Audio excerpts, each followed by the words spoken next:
Good morning. This is Steve from QA with a quick video on how to access the new Validator tool. Um, First, the new tool is going to be, you'll need to be logged in because it's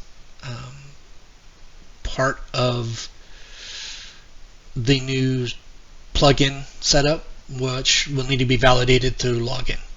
So what we will do is come here to add pane. If you do not see it on the list here, then what you'll need to do is come up here to connect, log in, input your information, and log in.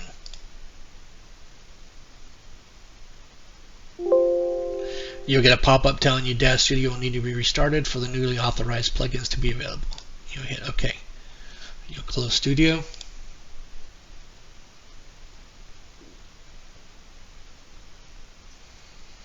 And then you'll see it down here on the list now.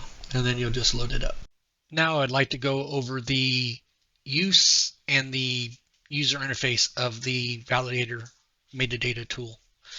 So now that we have Validator loaded up, we have to select whichever folder you've mapped in and select it. I do recommend that after you've mapped in a product that you move it to the top of your folders, because when metadata is saved out, it saves out to the upper level or the topmost folder. So how you do that is you just come over, we'll use this classic blue floral. It's a shader product that Daz owns that I'll be doing a video for later. So you go down to Content Directory Manager, right click on Content Library, go to Content Directory Manager, and then you're going to go to Daz Studio Formats, and then select the one you want to move, and then just move it to top. This way it'll save the metadata into the product you're currently working on. Alright, so now then, we'll go back to Validator. So what you can do, you'll select this, and then you're going to hit scan. You have to do this part in order for it to recognize, files in there. If there's any problems, they would show up here. Okay, so now we'll click on the metadata tab. I recommend that you detach this. It'll make it much easier to work with. This is a big window. Part of it is because I have show paths. I'll go over this in just a second. So the first thing you'll need to do is you'll need to create the product in order to basically do anything with the metadata and validator. And so you'll hit create product. You're going to want to leave this as local user because you will not have the SKU that you would need if you were going to select Daz3D. It would require you to put in a SKU. So just leave it as local user. Put this product name needs to be the exact product name that you're going to be putting on pass. Okay, and that's important. And I'll just copy this from the page just in case here. There we go. And then hit accept. Okay, so now let's go over the interface first. So this right here will refresh. Basically, if you hover over it, it'll tell you it discards all the current changes to the metadata and reloads the current state of the metadata from local content database. If you have any. If you haven't saved out the metadata, then it will reset to this, the default of nothing. Say you make some changes and you need to stop halfway through it, you can hit this save button, and it'll tell you where it's going to export it out to. What it'll do is it'll export a XML file, which it's like saving a current state. And we'll export it out so you can see what it looks like.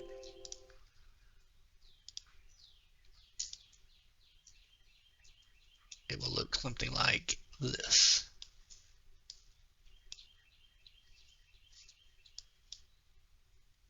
It'll look like this. It's a XML file or DSX file, but it's XML. Okay. Let me move that out of the way.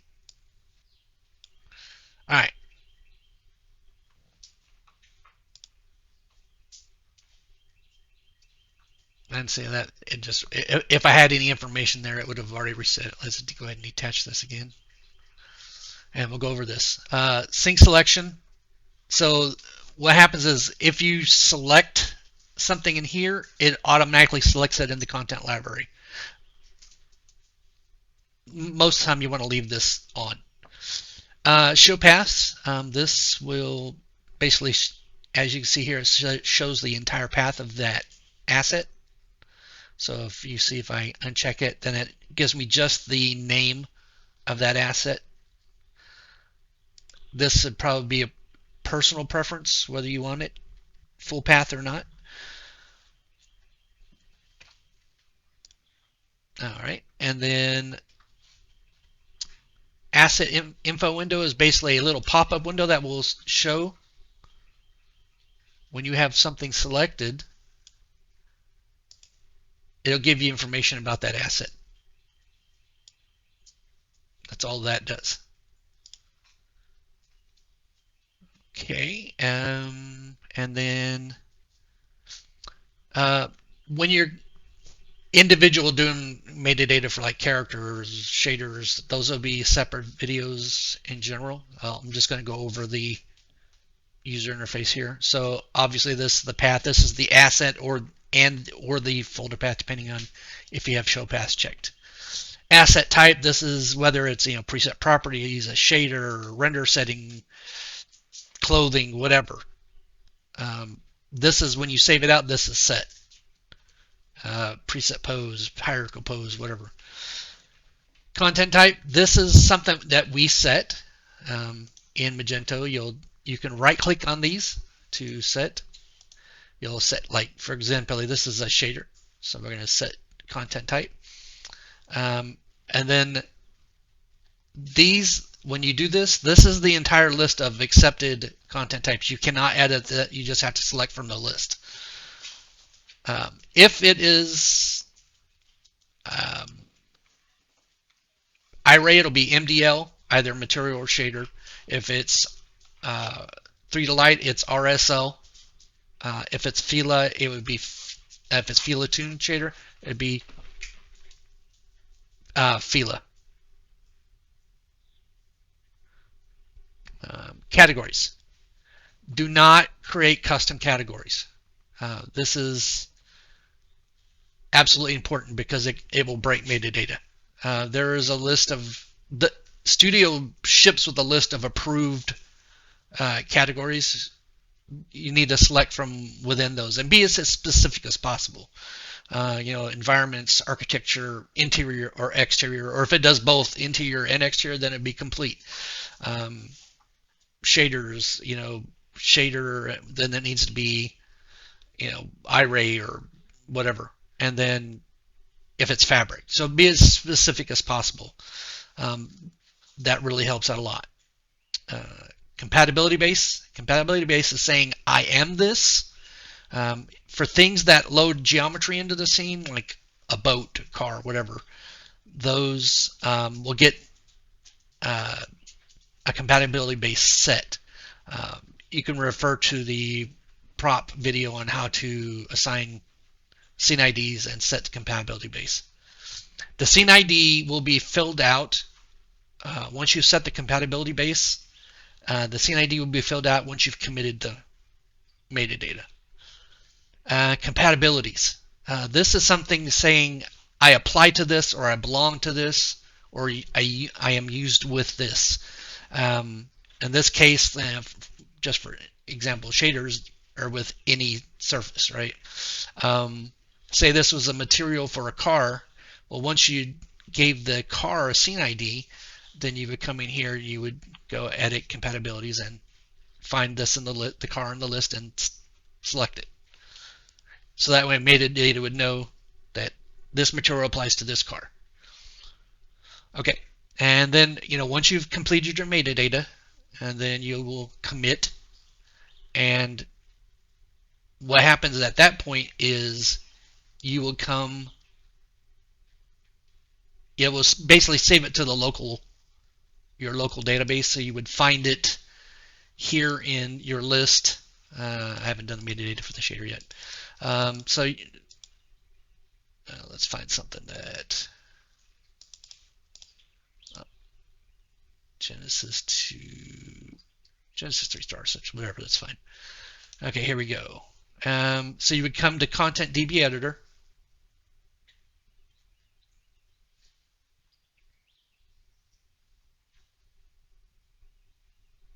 You would select Daz 3D. The name would already be populated. You would come here to right click, add directory from recursive, navigate to your folder, and so it would select all the files. You would put your author name up here in the artist, and you wouldn't have the token. That's the SKU, so you would leave that blank. And down here, you will see if all the things that you have given scene IDs to and set as compatibility bases, they would be down here. And then once you're done with that, you would hit accept, and it'll save your metadata to the file that where it belongs. And then you could go into that runtime. There would be it look like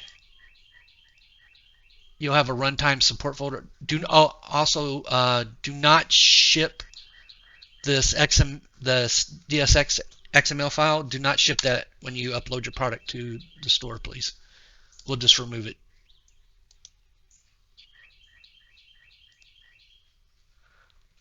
But you would find the metadata would look.